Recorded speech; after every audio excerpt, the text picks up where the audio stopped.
Assalamualaikum warahmatullahi wabarakatuh.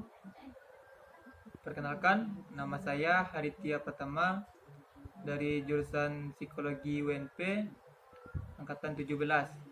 Di sini saya akan mempresentasikan hasil laporan saya yang berjudul Pengaruh Kecerdasan Emosi terhadap Perilaku Menolong pada mahasiswa UNP jurusan Psikologi. Nah, pada slide pertama bisa Anda lihat ada latar belakang. Pada dasarnya, manusia merupakan makhluk sosial yang hidup dalam situasi lingkungan yang sosial. Manusia sebagai makhluk sosial memerlukan bantuan orang lain untuk memenuhi kebutuhannya. Sehingga dalam menjalani interaksinya, manusia senantiasa berusaha melakukan penyesuaian diri dengan cara menyelaraskan kepentingan diri dengan kepentingan orang lain agar dapat hidup yang memiliki hubungan sosial yang serta bersertakan yang harmonis. Yang kedua, kecerdasan emosi. Kecerdasan emosi adalah suatu kemampuan seseorang dalam mengatur kehidupan emosinya dengan intelijensi, keselarasan emosi, dan pengungkapan yang artinya bahwa kecerdasan emosi hanya bisa aktif apabila seseorang memiliki kecerdasan intelektual, maka keduanya dapat memperoleh kecerdasan emosi yang baik. Selanjutnya itu tentang perilaku menolong. Siapa yang tidak tahu perilaku menolong? Salah satu perilaku ciri khas dari Indonesia, dan sudah pasti kita diajarkan dari kecil oleh orang tua perilaku menolong ini. Nah, perilaku menolong ini merupakan bagian dari proposisi sosial di mana tanpa mempedulikan motif-motif si penolong. Masa itu dia melakukan itu dengan sukarela tanpa memikirkan imbalan dari orang yang dia tolong. Dan pelaku menolong dari KBBI yaitu Kamus Besar Bahasa Indonesia berarti membantu untuk keringanan beban atau penderitaan. Dalam kata lain, membantu dalam melakukan sesuatu yang bisa merupakan bantuan dana, tenaga, ataupun waktu. Nah, kita sudah sampai di slide 3, yaitu tentang identifikasi masalah. Berdasarkan latar belakang di atas, maka dapat diidentifikasikan masalah sebagai berikut. Yang pertama, bagaimana pengaruh kecerdasan emosional pada perilaku menolong pada mahasiswa psikologi Universitas Negeri Padang. Yang kedua, bagaimana cara meningkatkan perilaku menolong pada mahasiswa psikologi Universitas Negeri Padang. Yang ketiga, bagaimana sikap perilaku menolong saat kecerdasan emosionalnya tidak stabil. Kita lanjut pada tujuan penelitian. Berdasarkan latar belakang dan identifikasi masalah di atas yang sebelumnya saya sampaikan, jadi bisa disimpulkan tujuan dan untuk capai dalam penelitian ini adalah sebagai berikut, yaitu untuk mengetahui pengaruh kecerdasan emosional pada perilaku menolong pada mahasiswa psikologi Universitas Negeri Padang. Yang kedua, untuk mengetahui tingkat perilaku menolong pada mahasiswa psikologi Universitas Negeri Padang. Yang terakhir, untuk mengetahui sikap perilaku menolong saat kecerdasan emosinya tidak stabil. Sekarang pada saat manfaat penelitian. Penelitian ini diharapkan dapat memberikan manfaat praktis maupun teoritis. Yang pertama, secara teoritis. Penelitian ini dapat menambahkan pengetahuan mengenai perilaku menolong, khususnya dalam bidang psikologi, yaitu tentang kecerdasan emosi terhadap perilaku menolong, dan membantu penelitian selanjutnya yang membahas masalah ini juga. Selanjutnya itu manfaat praktis. Secara praktis dapat bermanfaat untuk seluruh umat manusia. yang secara luas di seluruh muka bumi.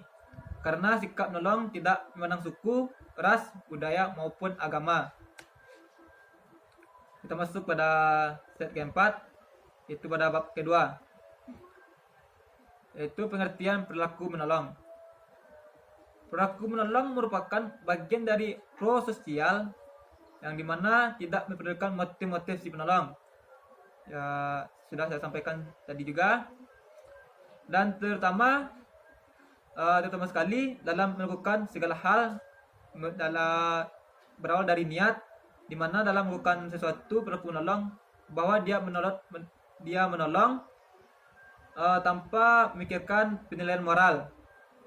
Pada tahap ini mereka sudah dapat melakukan perilaku menolong yang benar baik secara moral. Dan sebaliknya juga akan mengalami emosi negatif setelah melakukan perilaku yang salah secara moral. Selanjutnya, pengertian kecerdasan emosi. Istilah kecerdasan emosi pertama kali dilontarkan pada tahun 1990 oleh psikolog Peter Salovey dari Harvard University dan John Mayer dari University of New Hampshire untuk menerangkan kualitas-kualitas emosional yang tampaknya penting bagi keberhasilan. Kecerdasan emosi bisa simpulkan suatu bentuk untuk memotivasi diri sendiri maupun bertahan di saat mengalami frustasi dan menjaga keselarasan emosi dengan cara mengendalikan diri, mengontrol dorongan atau dalam kata lain impuls, empati dan keterampilan sosial. Kita masuk ke slide kelima, yaitu tentang manfaat kecerdasan emosi. Menurut Syafruddin dan Elihami, kecerdasan emosi terdiri dari 5 manfaat.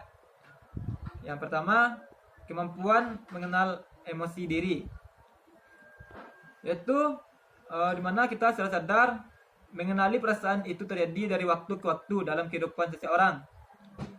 Yang kedua, kemampuan mengelola emosi diri, yaitu suatu kemampuan untuk menangani perasaan agar perasaan dapat terungkap dengan jelas. Kemampuan untuk menyenangkan diri sendiri, menghilangkan kecemasan, kemurungan dan akibat dalam keahlian mengenali perasaan orang lain. Yang ketiga, kemampuan memotivasi diri, suatu keahlian seseorang untuk mendorong segala kemampuannya untuk mencapai tujuan yang diinginkannya. Yang keempat, kemampuan mengenali emosi orang lain, yaitu suatu keahlian ini disebut juga dengan empati, yaitu suatu keahlian untuk mengetahui perasaan orang lain dan mengondisikan keadaan dengan apa yang terjadi dengan orang tersebut. Yang kelima, kemampuan meminta hubungan dengan orang lain, yaitu suatu keahlian seseorang dalam mengendalikan emosi orang lain. Sekarang kita masuk ke slide 6, yaitu tentang kerangka berpikir. Kerangka berpikir dalam penelitian ini itu kecerdasan emosi berpengaruh positif terhadap perilaku menolong. Hipotesis dalam penelitian ini berdasarkan rangkaian teori di atas, maka hipotesis penelitian ini dapat dirumuskan sebagai berikut, yaitu hipotesis alternatif, yaitu ada hubungan kecerdasan emosi dengan perilaku menolong. Sedangkan hipotesis nihil, tidak adanya hubungan antara kecerdasan emosi dengan perilaku menolong. Kita masuk ke slide ke-8 dan juga ke bab 3. Yang pertama tentang desain penelitian. Pada penelitian ini, peneliti menggunakan desain penelitian yang digolongkan sebagai penelitian kuantitatif. Sedangkan variabel penelitian merupakan indikator yang sangat penting dalam keberhasilan peneliti, karena variabel penelitian merupakan objek penelitian atau menjadi titik perhatian suatu penelitian. Berdasarkan judul penelitian pengaruh kecerdasan emosional terhadap perilaku menolong pada mahasiswa UNP jurusan psikologi, maka variabel penelitian ini dibedakan menjadi beberapa variabel, yaitu pengaruh kecerdasan emosi, yaitu X, dan perilaku menolong, yaitu Y. Selanjutnya itu tentang definisi operasional. Yang pertama, kecerdasan emosi. Menurut Anisah pada tahun 2019, Kecerdasan emosi merupakan kemampuan seseorang dalam mengatur kehidupan emosinya dengan intelijensi. Sedangkan perilaku menolong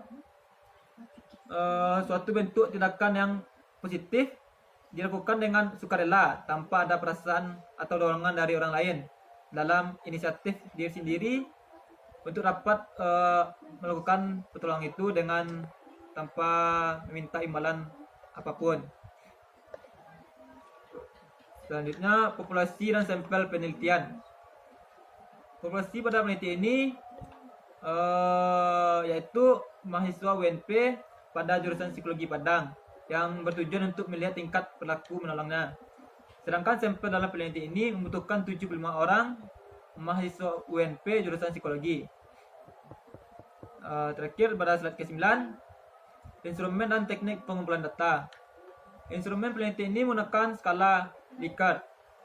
Sedangkan teknik pengumpulan data pada penelitian ini menggunakan kuesioner. Kuesioner adalah suatu teknik pengumpulan data dilakukan dengan memberi seperangkat pertanyaan atau pernyataan tertulis pada responden untuk dijawab. Selanjutnya, validitas dan reliabilitas. Validitas bertujuan untuk mengetahui apakah skala mampu menghasilkan data yang akurat sesuai dengan tujuan ukurnya. Yang kedua, uji reliabilitas. Reliabilitas mengacu pada kepercayaan atau konsistensi alat ukur. Dan terakhir, teknik analisa data. Peneliti menggunakan analisis regresi sederhana, di mana analisis regresi sederhana digunakan untuk menguji bagaimana pengaruh masing-masing variabel independen, yaitu X terhadap variabel independen, itu Y. Terima kasih. Mungkin itu saja hasil presentasi laporan dari saya. Apabila ada salah, mohon dimaklumi. Assalamualaikum warahmatullahi wabarakatuh.